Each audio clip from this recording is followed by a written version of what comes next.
And now, the Goldbergs. The Goldbergs, as well as Sylvia Allison's father, have tried in more than one way to prevent Sammy's marriage to the girl.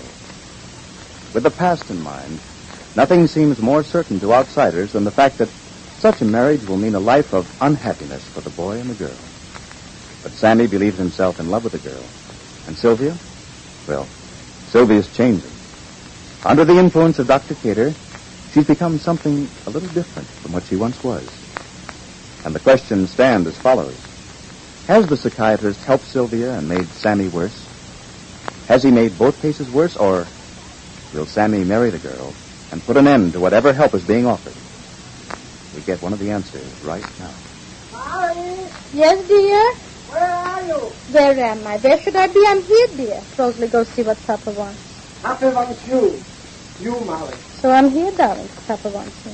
Rosalie, throw an eye in the pot and put a little light in the chicken. All right. Allison wants to speak to you.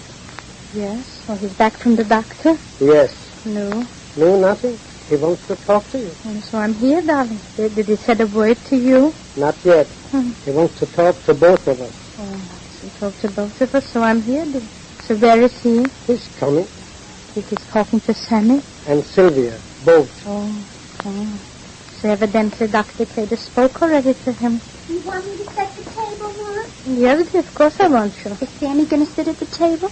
Well, we'll ask him. We'll see. I think he should rest better.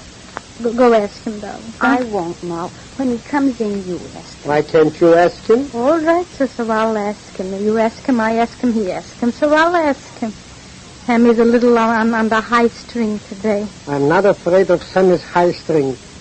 It's about time we put him on his low string already. He's not well, Pa. Pampering him and giving in to him is not going to make him any better, regardless of what Dr. Cater may say or think. Regardless.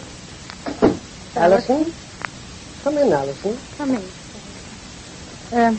Rosalie, darling, so don't stand. Set the table, dear. All right. Put which spoons? With little spoons or with big spoons? I'll put them both. We'll have soup. Yes, soup spoons, dear. We are both very anxious to know what Dr. Cater said to you, Allison. Well, why don't you wait till Miss Allison sits down? Sit down, Miss Allison, please. Thank you. What Sammy said to me, Jake, is much more important than what Dr. Cater said to me. Maybe because I can understand Sammy. Sammy talks to me in my own language. Dr. Cater has for me a very strange language. What did Sammy say, Miss Allison? Do you know that Sammy wants to marry Sylvia? The boy is sick and he doesn't know what he's doing or saying. That's what Dr. Cater thinks. He also thinks that Sylvia should not be taken away. She should stay. Allison? All right, Jake. I know it's not convincing. That's the wrong word. It's not a question of convince. I know. I came here to take Sylvia home. I assure you. Believe me, for no other reason. Our decision about this marriage has already been decided. You don't want them married. I don't want to force it on you. I'm taking Sylvia home because, well, maybe after Sylvia is gone, Sammy will be able to pull himself together. Dr. Cater doesn't think We'll so. take that chance, Allison. What do you think, Mrs. Goldberg? May I say what I think, Jake? If you have anything to say, say it. Well, I think Dr. Cater knows what he's doing. That's a matter of opinion, and I differ. Mr. Allison, didn't Dr. Cater say he has to cut the cords and cut the bonds and cut the ties that bind Sylvia and Sammy? Molly, that's not the... Didn't he say that unhappiness brings people closer together than happiness? Molly, that is... Didn't he give you to understand that mere separation and distance wouldn't keep Sammy and Sylvia apart? What they did to each other, what they suffered and struggled with, how they hated and loved each other, keeps them together. I want an end to this, Allison. All right, Jake. So do I. I'm sorry to say this to you, Mr. Allison. After all, you are Sylvia's father, but you know that I don't want this marriage neither. You know that. But just taking Sylvia home, if you could, wouldn't put an end to it. But just more and more of the same beginning. If you excuse me for saying so, Mr. Allison, but I don't know, you and Jake, you both act as if Sammy and Sylvia were two business people who had a contract. And now that all they had to do was cancel it. You can't cancel human relations, Miss Allison. Can somebody help Sammy into the house? I'll go.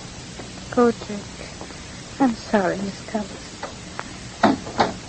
Sylvia, come here. I'll go to see to my supper. Excuse me. Sylvia, I want you to go upstairs and get your things together. Did Dr. Cater say I should leave? Whether he did or not, that has nothing to do with it. Did he? Did he what? Did he say I should go away? When you're sick, I'll consult a doctor. You're well enough for me to tell you what to do. I'm your father, not Dr. Cater. He told you not to take me home, didn't he? You're coming home with me. You can't make me. What are you going to do? Tie me up and drag me home? If I don't want to go, you can't make me. You didn't learn anything down in South Carolina, did you? You still think every time you raise your voice, the whole world trembles. Well, it doesn't. You're a failure as a father, no matter how successful you've been in other things. And I'm the failure. What I am, what I did, and what I feel. I don't have any love or respect for you. I don't think about you at all. I don't care what you think. I'll stay where I want to stay and go where I want to go. Do you hear?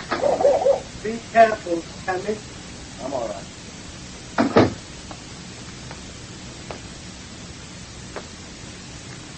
Let me sit down here. I'm not going upstairs. Pamela dear? How do you feel, dear? Fine, Mom. The sun was good. Will you eat at the table, Pamela? Yes. Rosalie, set an extra place for Sammy. What's the matter, Sylvia? We're going home, Sammy. Sylvia's not going, Mr. Allison. Sammy! Sylvia is not going. I'm afraid, Mr. Allison, you don't realize your position. Sylvia's old enough to do as she feels like. I'm afraid, Sammy, you don't realize your position. You know how much I like you, how much I respect you, how much I wanted you to be my son-in-law. But it's been decided already. It's best for all of us. You're a fine collection of hypocrites. You all can find a million ways of getting what you want by pretending to do it for other people. Well, Sylvia and I are getting married. Not next year, next month, or next week, but tomorrow or the next day. And nothing any of you say or do will stop us. You thought you could sick that brain doctor on us and confuse us, didn't you? Well, I'm afraid that's a failure, too. We're getting married. No, Sam. No. Why? Because my mother scared you into promising her that you wouldn't marry me? That doesn't bind any of us. And you, Mr. Allison, might as well stay for the wedding now that you're here. No.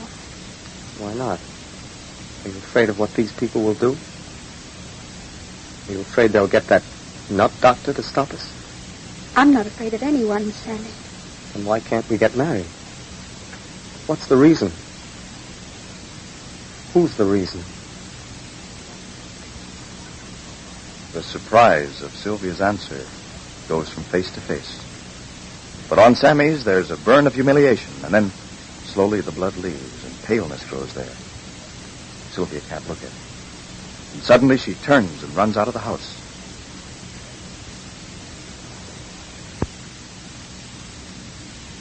Her gaze is distracted as if she were hearing an inner voice, as if somewhere unseen, a stranger were talking to her at the same time.